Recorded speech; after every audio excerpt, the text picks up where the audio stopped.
how I started a revolution in my entitled family.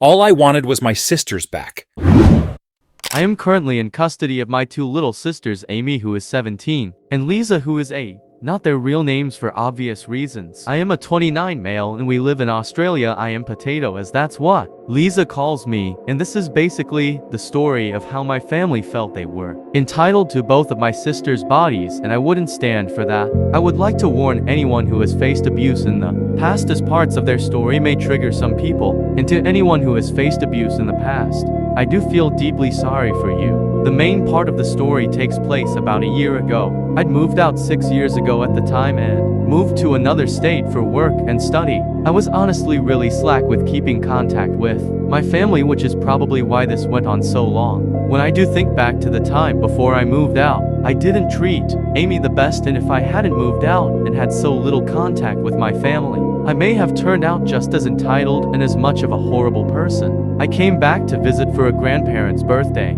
After spending so long away, I spent the morning catching up with aunts, uncles, cousins, my parents of course, and Lisa. Now this was actually the first time I'd really realized the oddities of my family. Perhaps it was the change in environment. A few of my roommates had little sisters and whatnot after all, but it was the first time I'd noticed how quiet the little girls of my family were. I guess I'd always just thought of Amy as shy and quiet, but my little cousins were so much the same. Polite, shy, quiet and obedient. Though at the time I brushed this off.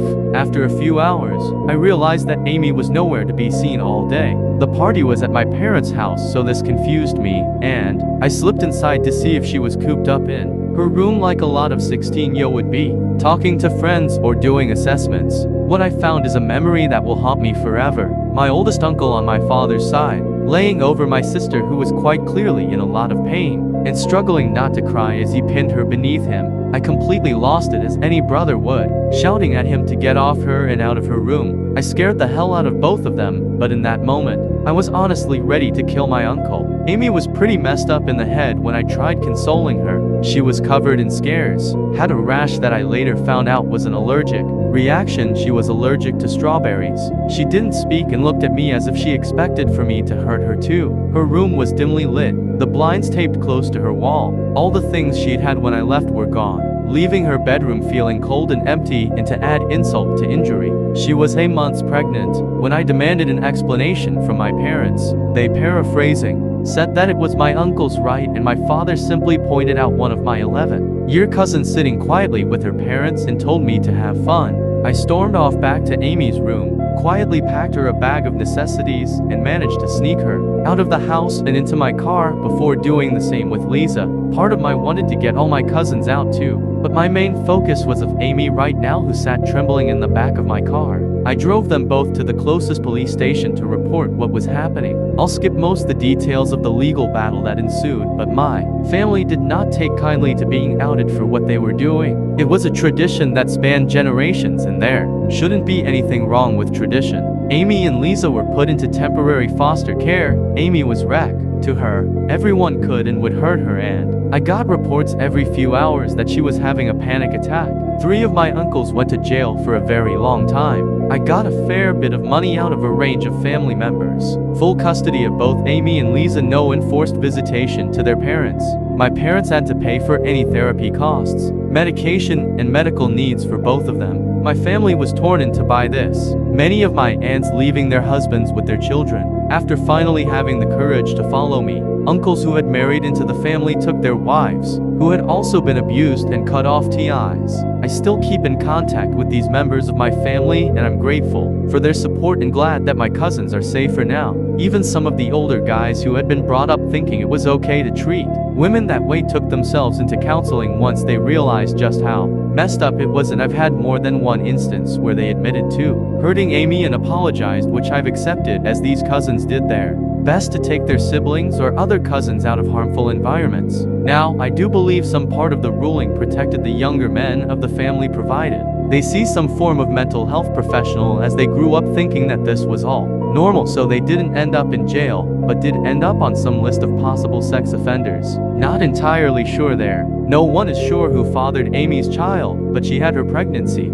terminated, as we were told her physical and mental health would not cope with carrying a baby she ultimately would unlikely care for. She did consent at the time, and it was brought up by her psychologist. Once she was doing better, and she confirmed that she would have no love for the baby due to the circumstances which she fell pregnant. For 6 years, Amy had been physically, mentally and emotionally abused in every way conceivable. This mostly came from my father's brothers and brother-in-law who married into the family. My parents both stood by and let this happen, offering no support for Amy. During the case, my uncles argued it was their birthright being born into their family, and it was simply Amy's rite of passage. Before she was married off to one of my uncle's mates at 18, they used her allergy as a form of torture and manipulation. Wanting her to be silent and obedient, they would press strawberries against her skin any time she said a word and force her to eat them when she stepped too far out of line. A lot of my aunts from my father's side admitted to enduring this treatment too, although most of them were lucky and didn't have allergies to exploit.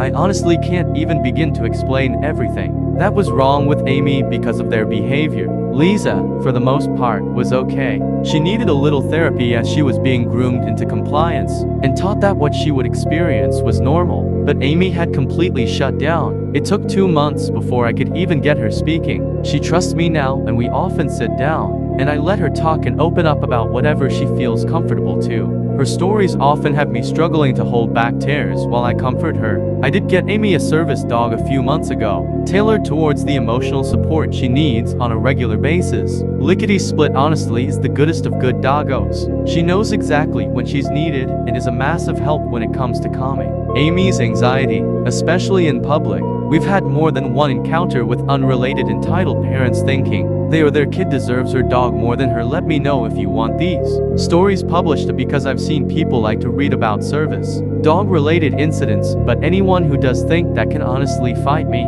No one deserves her dog more than her. On one occasion, one of my aunts, her husband went to jail, tried taking Lickety Split because their money paid for her. I told her if she ever comes near my property again, I would call the police as there was a restraining order against her towards both my sisters. Later she came back and tried to poison Lickety Split with tainted meat, but one of my lovely neighbors caught her and chased her off. Police were called. She is now in jail too after having to pay a fine and some money to me because at this point, I'm pretty well acquainted in the legal system and sued her. My family still tried to get my sisters out of my care, reporting me for everything from animal abuse to drug trafficking. They planted drugs in an identical stuffed toy to Amy's comfort toy and left it in the yard. But Amy would never do that, so I knew something was up immediately. Home security systems work wonders. I've actually become pretty chummy with the local police officers who have to inspect their claims, but they know I'd never do anything to endanger my custody over the girls. They mean the world to me. I will admit though, I have done things to hurt me bond with them, yelling when stressed and throwing things from time to time, but I'm not perfect, and Amy has told me that although these moments do scare her, she doesn't feel endangered being near me when they happen. I also spoil them a little when they do happen. Now the reason this ended on Aida is because a few weeks ago, my mother contacted me saying she wanted to talk. I was hesitant, but agreed, and we met up in the next town. Over no way I could be followed home. My mother explained how she was in the process of divorcing my father, and she wanted to have a relationship with me and my sisters, with emphasis on mending her bond with Amy, who had not called her mom in years. She explained how she was pressured into the marriage after she gotten pregnant with me and never wanted that life for her daughters. I flat out told her no, something several members of my family disagreed with, as she could have done literally anything to support Amy emotionally with what was happening, done anything to make her feel better or more secure with what was happening to her, but instead she was shunned and isolated except for when she was needed to cook, clean, or provide some sort of service to the family, even going as far as to berate her whenever she did try to confide in my mom that she was in pain or scared. Amy was well past her breaking point when I took her and had even planned on killing herself less than a week after my visit. My mother argued that she had the same right as the other members of my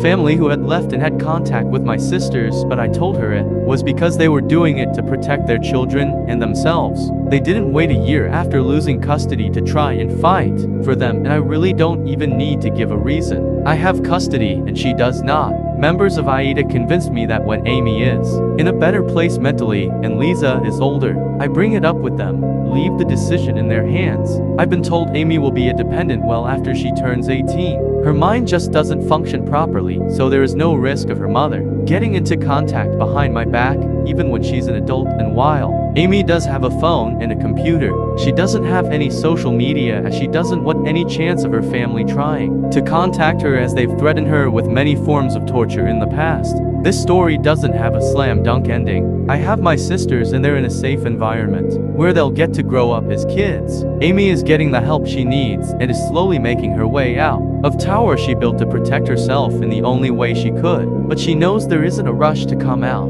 I'll work with her at the pace she sets. She's still discovering her own interests, but quite like just reading a book with a form of fruity tea. She also has a small collection of stuffed animals, mostly Build-A-Bear, that she adores and takes one with her everywhere. She's sensitive to texture, so the feeling is a comfort for her. And once a week we sit down to try to find older bears she likes. We only have 3 Build-A-Bears on her wish list. And honestly, I've loved helping Amy discover herself.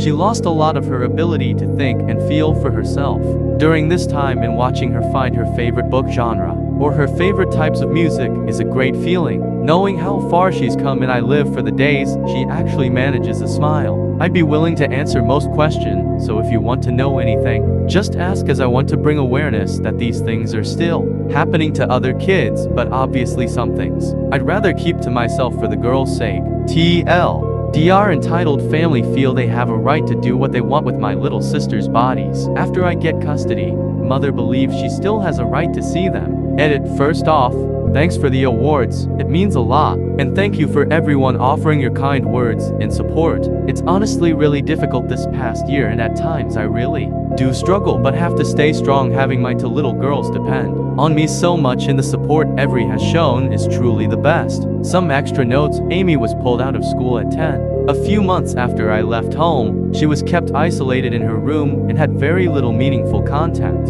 Also, I'm not going to share a photo of Lickety Split, as she is a very recognizable dog, and not everyone who has contact with Amy and her dog know the full story, so I'd rather not draw in links between this story and her real day-to-day life, as she struggles with it enough. And it took a while. This blew up overnight. Thank you for all the awards, and sorry if I don't get back to some people. Also, I'm meeting back up with my mother later today to talk to her about the possibility of seeing the girls in the future. Once Amy is a lot more stable and Lisa is old enough to understand what I saved her from, and the decision will be entirely theirs. Edit 3. Answering the commonly asked questions to save myself repeating. Yes, I was groomed to, but much differently. I was taught I could treat the woman in my family how I wanted, but I was never really a violent person and sexually driven. I was a jerk, and although I have anger issues at times, taking it out on other people is not something I ever saw effective.